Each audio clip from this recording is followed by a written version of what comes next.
Mais il y a aussi des conséquences économiques incalculables. Selon l'INSEE, la perte d'activité économique pour la France est déjà estimée à 35%.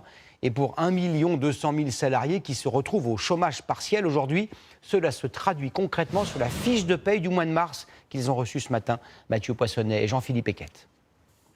D'ordinaire, le jour de paye est un jour heureux, mais pas ce mois-ci.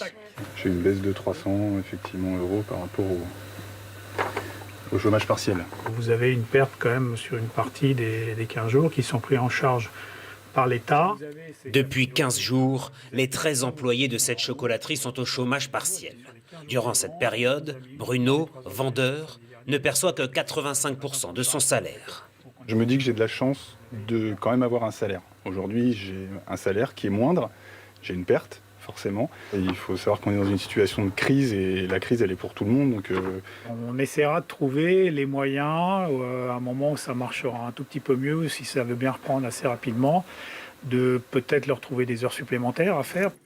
Ces jours-ci, les bulletins de paye arrivent doucement dans les boîtes mail et les boîtes aux lettres. Depuis 2 semaines qu'il ne travaille pas, Philippe, commercial, Waouh, redoute ce moment. ça fait une sacrée différence avec les mois précédents. Il y a à peu près 1500 € d'écart. En temps normal, ces revenus sont essentiellement composés de primes. Or, elles ne sont pas prises en compte dans le calcul du chômage partiel. Si ça dure, ça va commencer à devenir compliqué. Ouais. J'ai l'école de ma fille, j'ai ma maison qui n'est pas finie de payer, un crédit voiture. Bonjour Thierry, bonjour Lorraine. Pascal Bovin est son employeur. Il dirige une société d'événementiel qui est, elle aussi, à l'arrêt. Ce matin-là, il s'entretient avec ses comptables. Je règle les salaires à mes salariés et c'est ensuite que moi je serai remboursé. Exactement.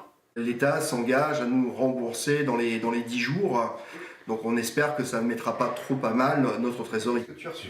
En cette fin mars, seuls les petits salaires, les employés payés au SMIC, toucheront 100% de leurs revenus. L'État s'y est engagé.